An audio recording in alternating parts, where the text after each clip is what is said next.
In the march to the midterms, consider this your post-game show. For others, candidates aligned with President Trump, claiming victory for the most part, while voters rejected a well-known anti-Trump contender in Minnesota. The man accused in London's suspected terror attack just identified. Police say a Sudanese immigrant, Sally Cater. Critics are fuming over Judge Sarah Backus's decision to grant bail to child abuse suspects. When you're training kids to kill other kids to commit terrorist acts, it's an absurd thing to let them free. Supreme Court nominee Brett Kavanaugh heading to Capitol Hill today to meet with Democratic senators. Do you think it's basically a done deal? Look, it is not a done deal. My biggest birthday wish would be that we could remove him from office. If and when Trump derangement syndrome is put in the dictionary, there will be a photo of Maxine Waters next to that definition. A Colorado school district joining several others in giving students Mondays off. They hope this will save them $1 million a year.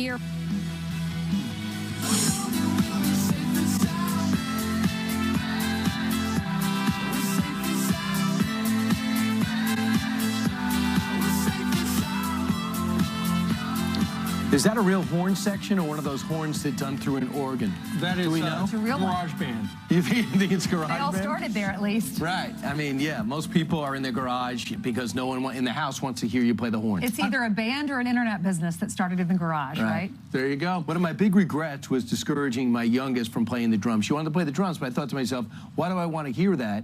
So I discouraged her from doing it. Next thing you know, she's stuck in the flute and she quits. You should have built a garage. She could have played the drums but there. She could have played the drums. Yeah. Oh, so you told your daughter, Dad, I want to play the drums, and you said no. I did, and because I was worried about myself. So you should write a book on that, your biggest regret. Okay, fine. Griff, did you ever discourage your child from playing an instrument? I played the drums. My older brother was a drummer in a near-professional band. I love the drums. You totally dropped the ball on that. Well, apparently your father didn't say no. We had a room with rug on the walls. It was called the drum room. Did you really? Those were the sounds, blue carpet It sounds on the walls. groovy. It was. And hey, listen, guys. The drums were beaten in 4 states last night who have spoken because we had a primary night last night. Wisconsin, Minnesota, Vermont, and Connecticut all have spoken. But first, that Trump bump. It's rolling on in Kansas. We finally have a winner in last week's gubernatorial primary. Secretary of State Chris Kobach defeated incumbent Jeff Colyer.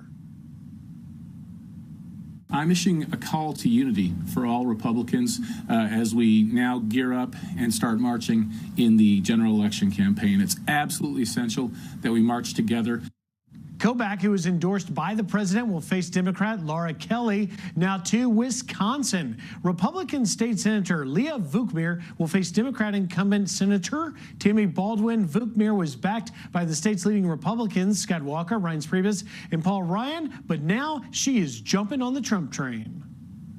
We're going to take that to Washington, where they need the help of a strong conservative to join the ranks to help President Trump make America great, keep America great.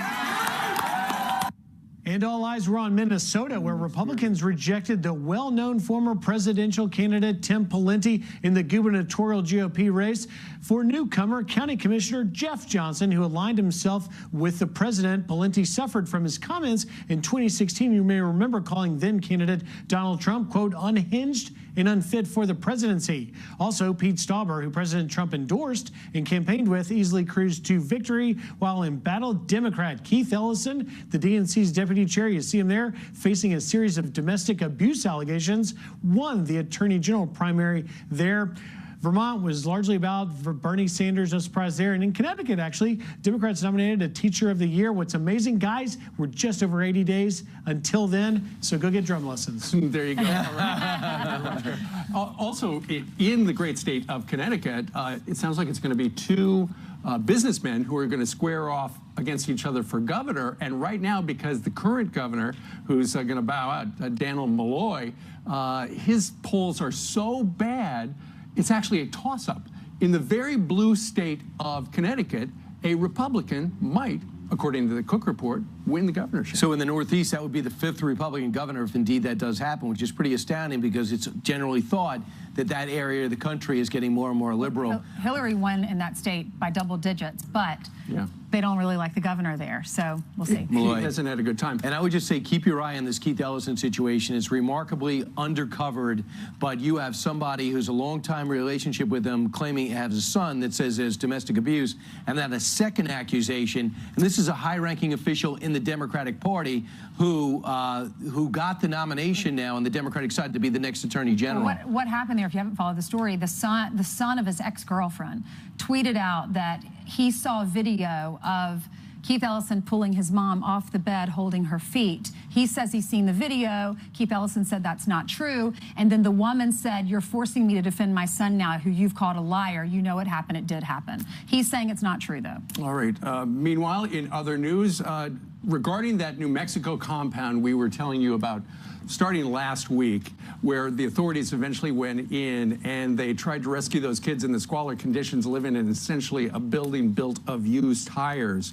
That was where the kids were being taught how to become school shooters, how to teach them to kill teachers, policemen, or anybody involved in corrupt institutions. Well, the news now is that of the suspects, one of them has been transferred to ICE for obviously an immigration violation, while the judge in the case has given all of them, set the bond at $20,000 apiece. None of them are out for a variety of reasons. Yeah, one of them's been transferred to custody under U.S. Citizenship and Immigration Services. The guy, that man that was connected to the little boy out of Atlanta, the father, he's being held on an outstanding warrant from Georgia. He allegedly took his son from the mom, said we're going to the park, and then never returned.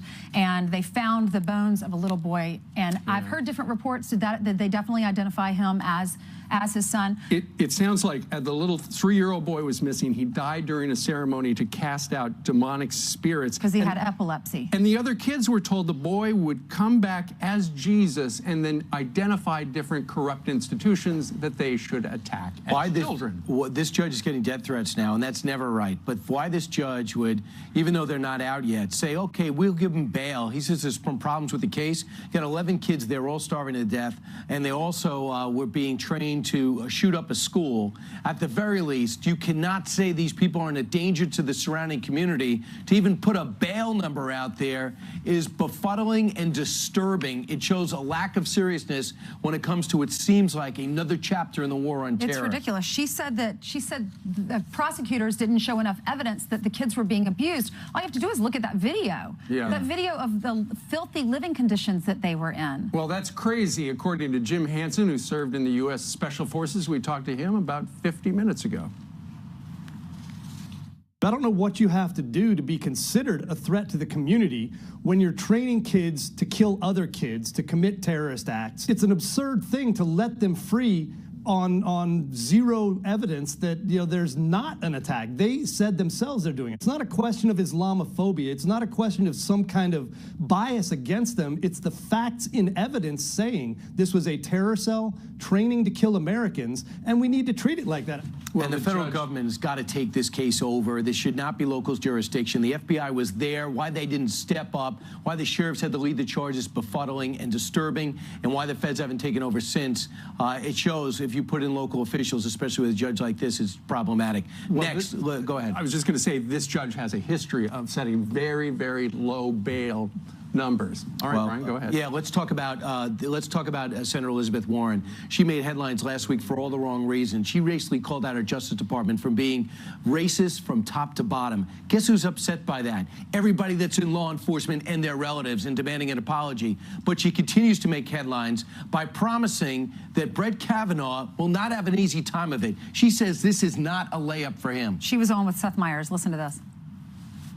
Look, it is not a done deal.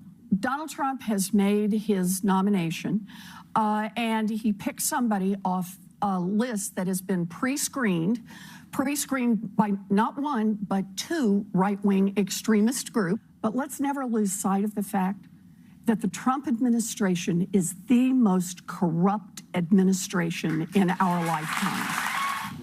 And the crowd roars. Well, she sure sounds like she's running for president.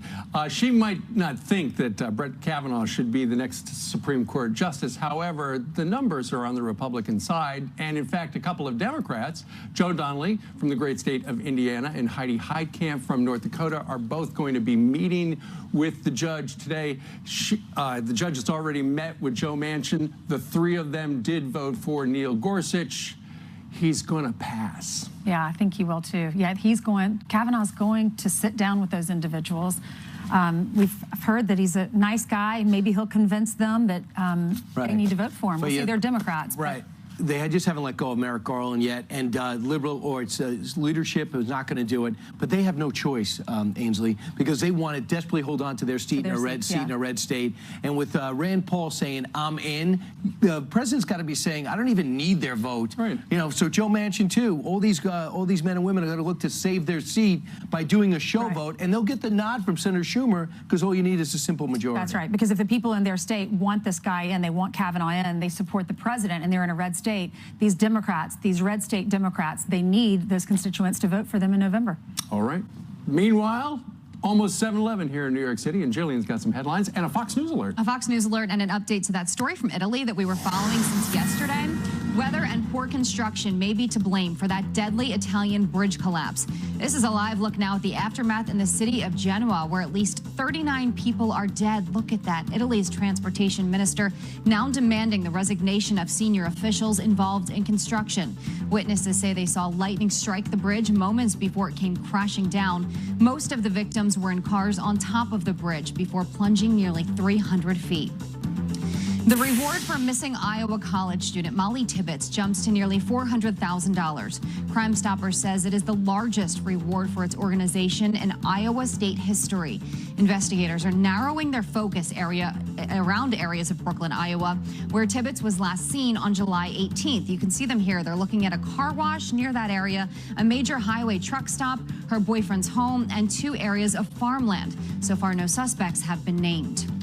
The U.S. could see its first transgender governor, Christine Hallquist, winning the Democratic primary in Vermont last night. Hallquist is the former CEO of an electric company in the state. She says her campaign will focus on improving Vermont's economy. She will face off against Republican Governor Phil Scott in November.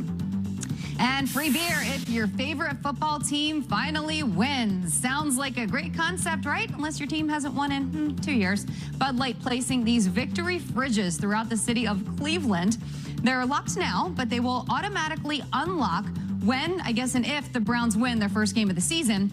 Could be a long wait, though, because they have lost their last 17 games. December 24th, 2016 against the Chargers. And I will say this.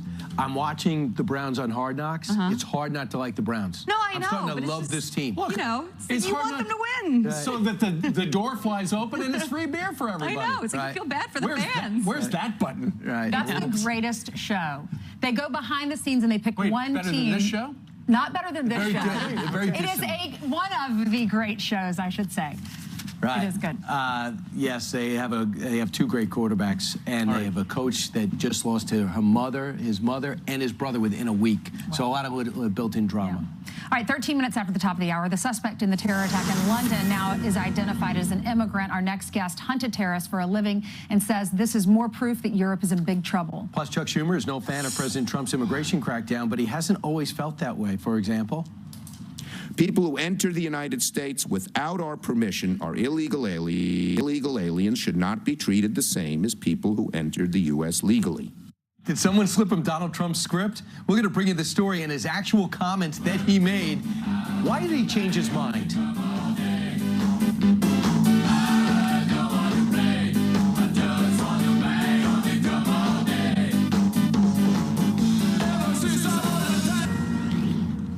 A Fox News alert. UK authorities identifying the suspect behind a terror attack outside of Parliament yesterday. Sudanese immigrant Sally K. Terry is accused of mowing his car into pedestrians and injuring 3 of them. He mowed them down. Authorities still seeking a motive, searching several properties in his central England hometown where he was described as a quiet, pot-smoking loner, but he was known to police. Aaron Cohen served on the Israeli Defense Forces Counterterrorism Unit, also manufactures law enforcement products for terror readiness. He joins us right now live from LA. Hey, Aaron, it sounds like this guy, this Sudanese immigrant, arrived in London from his hometown about midnight and then drove around for 7 hours until he saw a whole bunch of people stopped at a light. Many were on bikes, many were just right there, and he decided, I'm going to go for it right there. What do you make of this?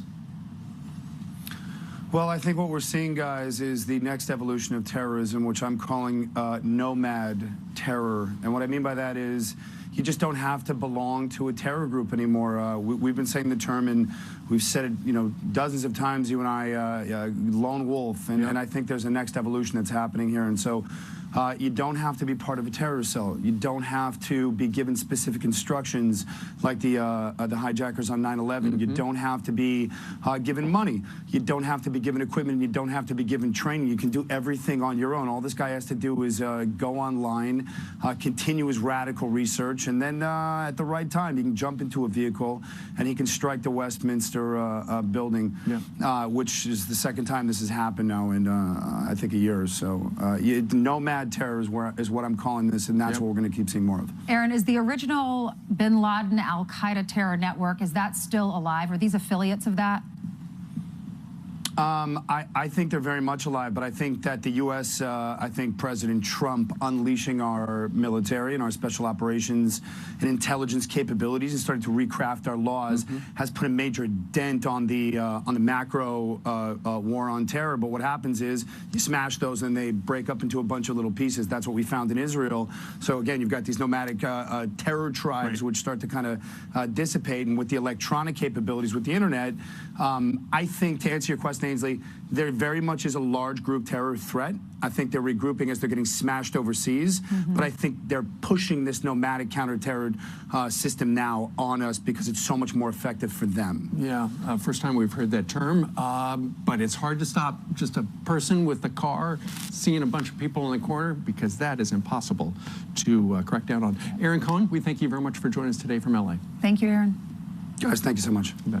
Well, we know that Chuck Schumer's no fan of President Trump's, especially that immigration plan. Well, there's an immigration crackdown now, but wait until you hear what he had to say in 2009, and it sounds a lot like President Trump. Oh, boy. Plus, somebody called security, but this isn't what they had in mind. Uh-oh. Security guy in the back goes down. Watch this.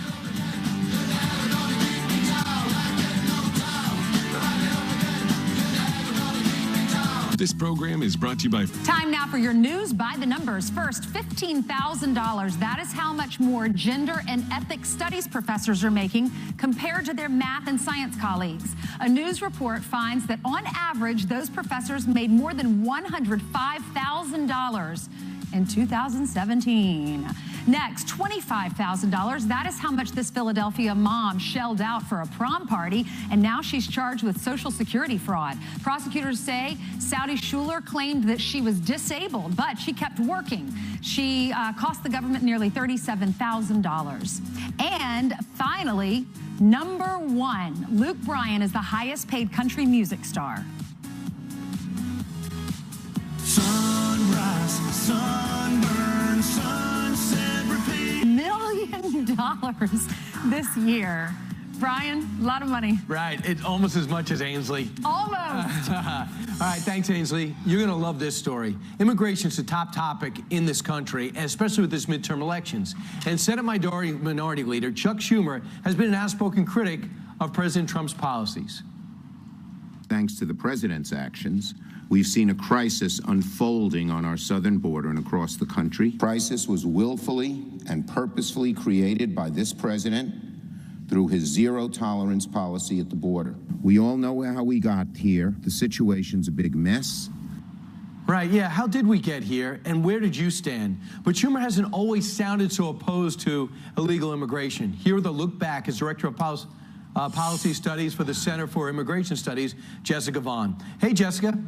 Hi, good morning. Jessica, I am amazed when I look back at some of the comments Harry Reid made on the Senate floor, how much he is like where the Republicans are at today. And now we're finding that Chuck Schumer said exactly the same things as President Trump does in 2018.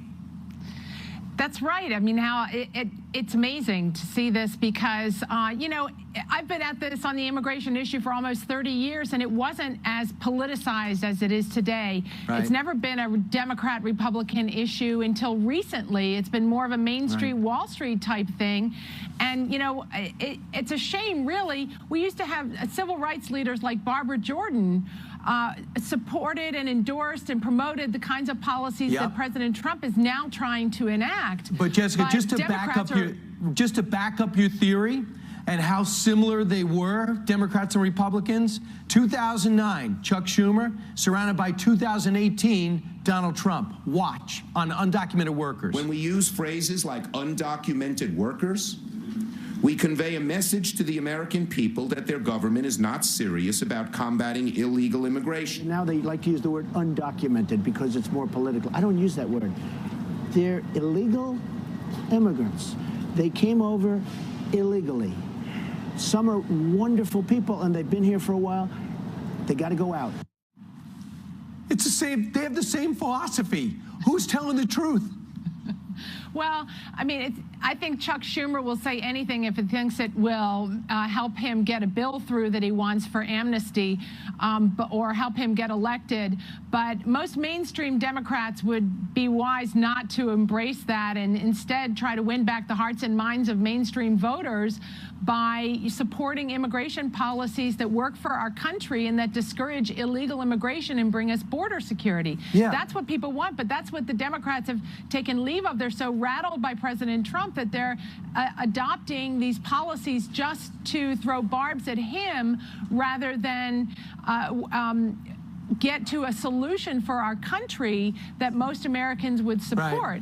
Right. Here's an example, Jessica, when it comes to our security at the border. Chuck Schumer 2009, Donald Trump today.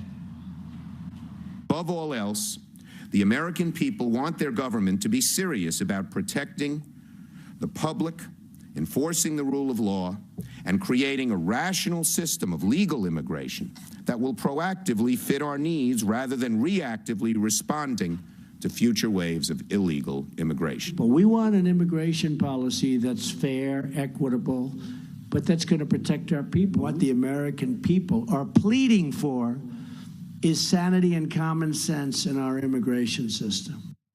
Chuck Schumer had the sanity and common sense. What changed?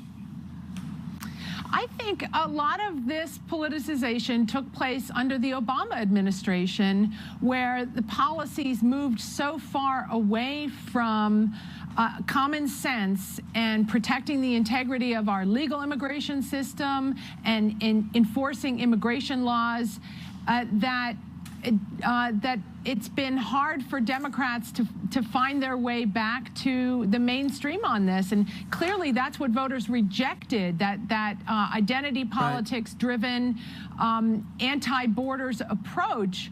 And, you know, any other Democrats running now would be wise to think about that and bring themselves back into the mainstream. I mean, it's funny to hear these statements from Chuck Schumer. He sounds like he's running for a job in the Trump administration in that statement on common sense immigration reform. And Gotcha. You know, this is what makes it hard to get real reform through Congress, though, because the Democrats have staked out such an extreme position now. But they weren't always there. So if you thought Chuck Schumer sounded like Donald Trump in the first two sound bites, you're going to love this one. People who enter the United States without our permission are illegal aliens, and illegal aliens should not be treated the same as people who entered the U.S. legally. You cannot obtain legal status or become a citizen of the United States by illegally entering our country. Can't do it. They are saying the same thing, only President Trump gets louder applause. Who's being sincere? Was he sincere then, Chuck Schumer, or is it sincere now, Chuck Schumer? I think it's hard to tell when he's sincere because he seems to tailor his views on what he thinks is going to achieve his political objectives of the moment. But certainly, I think President Trump is sincere and consistent. But Chuck Schumer has not been consistent, clearly. So it's hard to know what he really thinks. We do know. If we were believing in 2009, when he was in the majority, he had a chance to make things happen. Now he's in the minority, can make things happen. Instead, he's taken a position that's untenable, that he doesn't even believe, it doesn't seem. And by the way, he's not anti-Hispanic. He used illegal aliens. When President Trump does, suddenly he has a problem with Hispanics. Talk about hypocrisy. Thanks so much, Jessica Vaughn. Thank you. All right, coming up straight ahead, the incredible video. A police officer saves a 2-year-old child who nearly drowned. The emotional reunion with that child coming your way. That story next.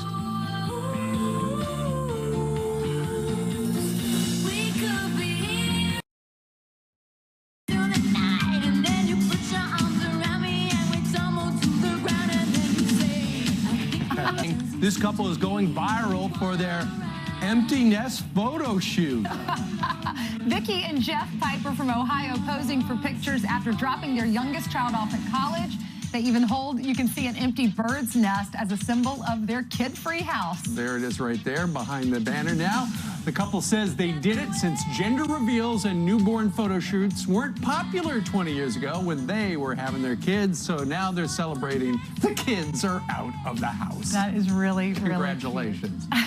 Speaking of kids and schools, a lot of people have already gone back to school. There's a school district in Colorado that's about to go back. It's District 27J, and they have cut down their 5-day school week to 4 days now, and they're doing it to save some money and give teachers more time to prepare. They are. They've been trying to raise money in bond elections, and they've been unable to do it. And so they figure if we just have the kids show up 4 days a week, and then the teachers prepare for a half a day on Monday, we can save over $1 million.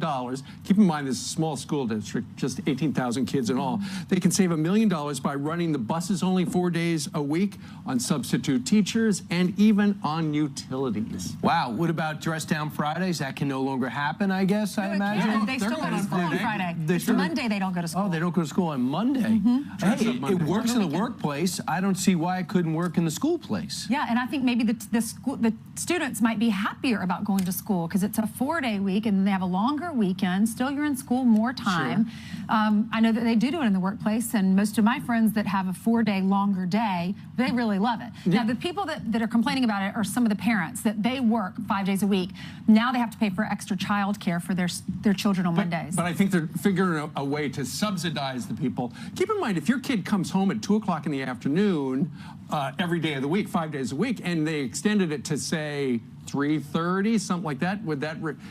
Look, I think it's probably... I'm open to it because it's hard to get kids to focus every day. Right. It's hard to get kids to focus on 5 days. But if you get them to focus for 4 days... it might just work.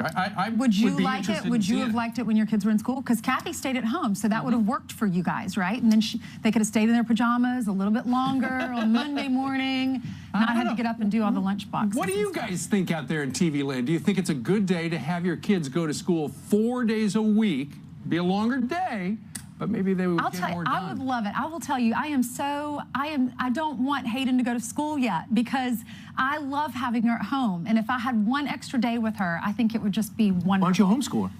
Well, I would go crazy. I would drink a lot of wine. Leave that part out. No, I don't know. Because I want her to be social. I want her to, I mean, for me, that's what I choose to do. I think my homeschool friends are great and they come from great families. But for me, I do want her to be in an environment, a school, and a classroom. Because my mom was a school teacher. My sister, I know, y'all, these teachers, they work so hard. They have like 20+ kids in their classrom. And if they had an extra day to prepare, one more day, I think they would be really happy. On Mondays. Ultimately, it all comes down to results. I mean, if this would result in higher scores and smarter kids, better educated, I think everybody would be on board. Let us know, friends at FoxNews.com. We're also on Facebook and Twitter. Jillian's got to work 5 days, right, Jillian? I do, but I'm just sitting here thinking, like, wouldn't it just be easy if we just turned everything into a 4-day work week, and then that would just solve the problem of childcare on those Mondays? Whoever decided that weekends are only 2 days? Right? It should be 3. Right. I demand it. That's not going to go anywhere. We said on a Wednesday. All right, let's get you caught up on some of your headlines right now, starting with this story. Pearl Jam not shying away from their hatred for President Trump. Take a look at this poster that shows him dead. It's promoting a Get the Vote Out concert in Montana. And take a close look. That's a skeleton of the president in front of a burning White House. It also features the state's Democratic Senator Jon Tester flying on a tractor with clouds that spell out the word vote. Tester's Republican challenger Matt Rosendale calls the poster disgusting. A measles outbreak is making people sick across the U.S. The CDC is monitoring the situation affecting 107 people in 21 states. Symptoms for the airborne virus include a fever, cough, and a rash. The majority of victims did not get vaccinated. The last measles outbreak was in 2015 and was linked to a California amusement park. A police officer is hailed a hero after saving the life of a 2-year-old. Dramatic body cam video shows the officer performing CPR on the little girl who was unresponsive after falling into a pool in Arizona. Her family is very grateful. All my family, we just want to tell Officer Gonzalez, thank you so much. You know, our daughter is here because of you. Officer Jacob Gonzalez was responding to another call nearby when the girl's family came begging for help. And look at this, a heckler tries upstaging the announcers during a baseball post-game show, setting up a showdown with security. By your Atlanta Braves, and of course, we have a situation where we're going to get you downstairs now to hear from manager. Oh, security rushes over to step in when the guy stands in the shot holding up an opposing team's jersey. Safe to say the heckler won this one. As you can see, the guard face planted right into the ground at SunTrust Park in Atlanta on TV. That's got to be a little embarrassing. Well, and the heckler won because everybody is now watching the security guy take the face plant. I love the way the sportscasters didn't even acknowledge the chaos behind the scenes. So I got a game to preview. He was trying to do his job, and he fell. I Poor know. guy. The heckler was doing the wrong thing. Right. That's why they call them hecklers. All right. Does Janice Dean have any hecklers out there? No, these are wonderful people. You guys are not hecklers, right? What are your names? Where are you from? My name is Rick, and this is my wife, Robin. Hi, where are you from? Tennessee. Nice. What about you, lady and gentlemen? Dorothy and Ken from Dallas. And let me see your poster. There you go. 60 years, is it a birthday? Marriage? Marriage. Holy moly, and you guys have an anniversary too. Coming up, 38 years for you, 60 for you. What, I want to know the secret to a good marriage. Moving in the same direction most of the time. I like it. What about you two? Putting Jesus first. That's an excellent answer. I love it. I need to take tips from you guys. Let's take a look at the maps. We have a beautiful forecast for our anniversary celebration. Here in New York City, it is 74 degrees. You know what? It doesn't feel too humid. It's nice out here. We have 71 in Buffalo and a little bit of rain off the coast. Thankfully, we won't have rain in the forecast here in New York. Tomorrow, we could have some scattered showers. We are really looking across the Midwest. That's where we could have the potential of some flash flooding. So keep that in mind, my friends. Otherwise, a beautiful, glorious day. Thank you for being on Fox and Friends. I love it. I meet the most wonderful people outside. It is the best part of my job. Thank you for coming. Back inside. It's Say anniversary day. Yes, it is. beautiful Steve marriages. Ainsley and Brian. Take care. Congratulations. Thank you. All right, straight ahead on this Wednesday, Chicago is dealing with a surge in violence, as you know, but instead of solving crime, they want to give a lot of people free money. Chicago native Charlie Kirk says this will only make things worse. He's next. Plus, one state could put God back in the classroom, and one school district wants to be the first to make that happen. The superintendent's going to join us live.